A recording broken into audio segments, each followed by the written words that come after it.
Hi guys and welcome to Throwzone.com. This is Mohit Soni. What is in front of you is a much awaited motorcycle from Royal Enfield, the most hyped motorcycle from Royal Enfield, and probably the most expected motorcycle from Royal Enfield, because when we saw the Meteor coming in 2020, and we had already sampled the Interceptor and the Continental GT 650, we knew this hero match was sort of made in heaven or Chennai's Royal Enfield factory. But jokes apart, this was meant to happen because this is a formula which is just waiting to work, because the cruiser with a high powered engine in a country where touring motorcycles have a very special place in people's heart. Along at the same time, it is the Indian motorcyclist appetite to be out there and riding for on and on, because we have one of the most scenic countries, along with not so great roads but good roads enough to be explored on. And Royal Enfield is known for touring. At the same time, their motorcycles are also known to be tough, rugged, to take on any situation. This fits the bill just right, but it is always it has always been criticized that Royal Enfields don't feel modern enough, they're not reliable enough, or they are not suitable, yet not suitable for the job. But with the Interceptor 650s, they've shown that there is a good amount of reliability in that engine. And there is also hope with the chassis part. The tires, alloy, forks, suspension, all of that can be tuned by Royal Enfield to make it stand out, to make it work really well, and to make sure that it delivers everything, and it can be modernized and meet everyday requirements, at the same time meet the requirements of the modern motorcyclist. The Super Meteor, as you can understand by now, fits all those bills. It's a very modern take, despite the fact the name has already existed in the Royal Enfield's portfolio many decades ago. But now obviously we can go on and on about that. Let's just jump into the motorcycle directly, what we have in hand. And the first look, when you have a look at the motorcycle, you get an immediate impression that is a very high quality, very premium motorcycle. Everything feels in place just right. There are not many things in that particular place that make the design very busy. It is a Royal Enfield. It is made really well. The parts, the quality, the fit finish looks really nice. The wiring is well in check. There's hardly anything we could find wrong when it comes to quality, fit finish. Build quality also has gotten better. Things feel much more premium, much better than even the Interceptor 650 and the Continental 650 to a certain extent. There is a lot of refinement and polishing on the 650 platform. When they've used it to make the Super Meteor 650, it's very evident. The paint, the weld, and everything else just looks right. This also doesn't feel flimsy. This of course is the engine. It's got that matte sort of finish here, which makes it look good, because the crankcase has been used to it is prone to rust, but I think this one will not easily, so that's also a great move. The only thing I can find a mistake is that this is a silver colored. It should have been colored with this color here. I think this is something that looks really odd. And the second thing is, one of these holes, they are on both sides, which sort of look weird. I don't know if Royal Enfield has any plans to put some accessory, or if I'm missing out on something, but that definitely doesn't look good. Apart from that, paint quality, pinstripes, top notch. Seat with contrast stitching looks really good.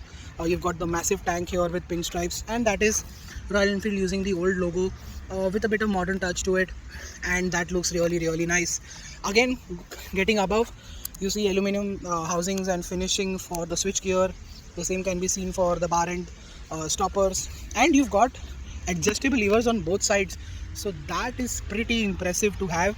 I've been very comfortable with the levers, that's for sure. Again, switch gear looks really nice. You have the addition of hazard lamp now, as you can see here. This particular portion also looks really nice with the aluminum finish here and on the T-plates. The Showa forks looking really good, and let me tell you, they are really good as well when it comes to riding. I'll be explaining that obviously in the riding part. Coming to the lower half, yet again, as you can see, everything feels very nice, clean, crisp. The alloy wheels also feel very good. And Royal Enfield also has gone with a very specific theme of adding brushed aluminum everywhere. So you can see that on the housing of the headlamp. It's on the inside as well. You've got for the holder, for the headlamp holder as well, the lower T-plate. The way this is also getting the same finish. This is slightly rough, this is slightly smooth, and you see the same half.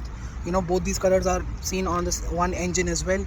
And yeah, and what you can see here, of course, if I can show it to you, LED light is a Royal Enfield first. It has made it to the Super Meteor 650, and I think it should follow to other motorcycles as well. Turn indicators still continue to be retro, so they are still not clear lens, and I don't think they will ever be, despite me pointing it out every single time, because it doesn't look really great. This actually looks really nice on these bikes, and of course we are used to seeing clear lens indicators on other modern motorcycles. Again, really look. The use of brushed aluminum all around makes sure the bike looks really good. And like I told you, I like the alloy wheels as well. What I think Royal Enfield should have skipped is, there has been talk about the ground clearance being an issue. They've put a center stand on this very heavy motorcycle. Usually I've been able to put motorcycles on main stand quite easily, but this is giving me a very foreign cruiser motorcycle feel, where it will take more than one person in a normal scenario to put this on the main stand. It's great to have one because you will be touring, you will probably get punctures, so it will be easier to repair, but you will need somebody else to put it on the main stand, because it is very heavy. And yeah, really impressed with what Royal Enfield has done with the motorcycle. Colors chosen for the base, as a base, which is the brushed aluminum graphite sort of black, along with this typical Super Meteor badging on the side panel, which is also very similar to other Royal Enfields. You can see the aspect here as well. The tail lamps also look very traditional and very good at the same time. You've got these lovely hooks. I think they come as standard, and they feel very solid. There's not one here, surprisingly, but yeah, it's usually one thing. You can put a lot of things on here, carry luggage around. We've all put that once upon a time on our motorcycles, so we know. Lovely fuel cap on this bike, and let me just show you that it is hinged, so pretty impressive. Just look at the paint quality. I'm really impressed after what we saw on the Himalayan, which looked really poor. This is just right. I mean, unbelievable that Royal Enfield's taken all that feedback so well. They worked so hard on their flagship. It's just very surprising. This is of course the base variant. We still don't have the top of the line Celestial Interstellar variant. This is the Astral green color that we have here, and a similar speedometer that we are seeing on the bikes that have come out since 2020.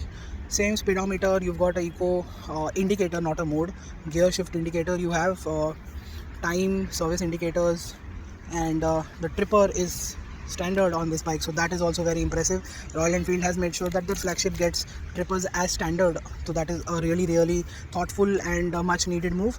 The trip button is here, so as you can see, Odawa trip is all here. We've put in 100 kilometers on the highway and in the city for now. We'll be doing more kilometers on it. We'll be putting a different video also on it, so stay tuned and stay subscribed for that. Yeah, I think everything feels nice. Even these mirrors also look good. I'm not so sure about the finish on them. They're already chipping out, surprisingly, but they still look good. They're much better than I expected, much better than I thought after watching them in the photos first, and then when I saw the bike, I think they are really good quality.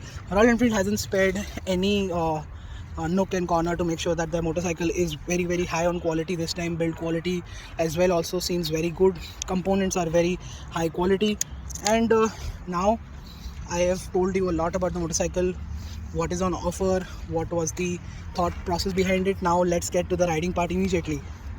So what is the Super Meteor 650 like to ride? Well, let's get done with the engine first, because we are familiar with it.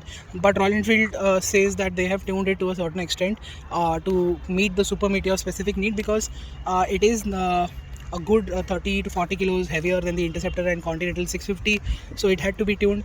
Low end and mid-range torque feels pretty much same as that bike, so I think Royal Enfield has done a lot of job to make sure that it is pulling that 30-40 kilos quite well. Low end and mid-range torque is adequate. Top end is also quite good on the Super Meteor 650. It reaches 140 and 160 kilometers in no time if you are gunning it and really redlining it in all gears. And when you redline, you realize that there is hardly any vibrations, a large amount of vibrations that you associate with Royal Enfield. Of course, they are not there with the 650 twins. It is a very smooth, very refined motor. There are hardly any vibrations, negligible vibrations on the foot pegs, handlebar, and the tank. And when you push it, it does reward you. Speeds climb up quite well. Thanks to taller gearing, it comes on its own, it comes in its element at the top end.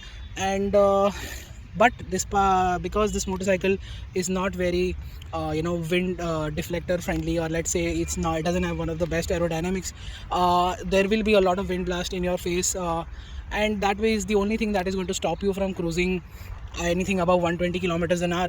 And of course, despite, like I was saying, our country has a lot of to be explored, and the roads are there, but they're not that impressive that you can cruise at 140 all day long, at least for now. Maybe 1 years or 2 years down the line, when roads do get better, you can do that. You can of course get a windshield. Then it depends on your height. If the windshield falls to your height, then only you can sustain those heavy speeds easily. But doing between 80 to 100 is downright easy. 100 to 120 is also sustainable for a good amount of time, if not entirely. And we'll have to test the windscreen version, the top of the line version, the touring version, to tell you more about it. That also will have a backseat protector, sort of backrest for the pillion as well, so that will also give us an idea of what it is like to tour and with the pillion. With the engine done with, we are impressed with the refinement. We love the low end and mid-range torque. We love the top end, thanks to taller gearing. Mid-range also, let's say if you're doing 60-80 and you want to pull hard, it'll do only 120, 130, and after that it'll slow down. After that, even if you want to move ahead till 160, you will have to downshift from 6th to 4th to really extract that top end, and it's there waiting for you very easily to be extracted. It's not big of a deal, despite it has the weight. It has not that great aerodynamics, and that's the whole engine, aerodynamics, and the way it rides on the road. The important part, and the part that has truly blown us away, is the chassis part, because the front feels so good.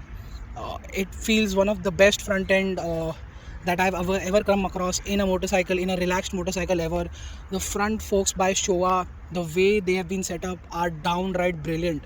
The compliance when it comes to ride quality is brilliant. The stability is really good. The directional stability is excellent. It just feels so poised, so confident, that you can really push it very hard. And when you do that, you realize the only limiting factors are the tires. They are not very soft touch, soft compound tires. They are not very sticky tires. So the only thing that is stopping it from maintaining its line through a curve, corner at very high speeds, which is the motorcycle is capable of, it's only the tires that are not really doing that well. Most of the time you're going to be fine, but when you really are taking very high speed corners on this motorcycle, the only limiting factors are going to be the tire, because the brakes are also good. The front suspension, fork, geometry, everything falls in place so beautifully that I am just amazed at the engineering of this motorcycle, that how could they get it so right. And that has really impressed me a lot. The front brakes are good, but the initial bite is not that great, but it's got a lot of power and performance. I think power and performance also could have been a tad bit better, but then again, this is the relaxed motorcycle. It's not even an Interceptor where you will be gunning it, because it feels lighter than this. But still, better brakes are would have been welcome. The rear brakes work really well. They have good initial bite as well. Royal Enfield realizes that Indian market does use a lot of rear brake instead of the front brake, so they've tuned it accordingly. The front brakes could use more initial bite and better power as well, but they are more than adequate even now for everyday riding. And like I said, tires are the only limiting factors at the front and rear when it comes to compound. Right now they should last really long. They will take our bad roads really well. The ride quality, it's very it is stiff for a lot of people, but for a heavier rider like me, the factory suspension setting, despite it's a twin shock setup or not a mono shock setup, what happens is that this setup is very ideal for heavy riders, because like me, because the ride quality feels just right for my heavy weight, which is around the 100 kilo mark. It just feels just right. I think for lighter riders, they will have to soften the suspension, but when they're going touring or with a pillion, they will have to up the suspension again. Or the third option is, of course, live with it entirely, go slow over bumps. But I think it's still very compliant enough for normal riders as well. It's not very harsh or backbreaking.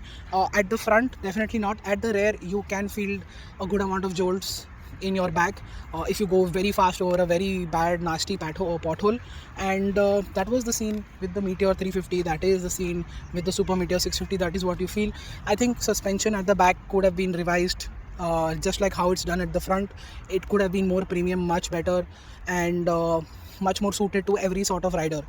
And Yeah, I guess we've summed up all the suspension, the brakes, the tires, the stability, the ride quality. Everything is really, really good apart from the rear suspension, I think, which needs an upgrade. The Super Meteor just impresses a lot. If you can live with this setup, if you fall in the category where I just explained, then you're really going to enjoy this motorcycle riding experience with the Super Meteor 650. The quality, the experience, the engineering that has gone into this motorcycle takes you away.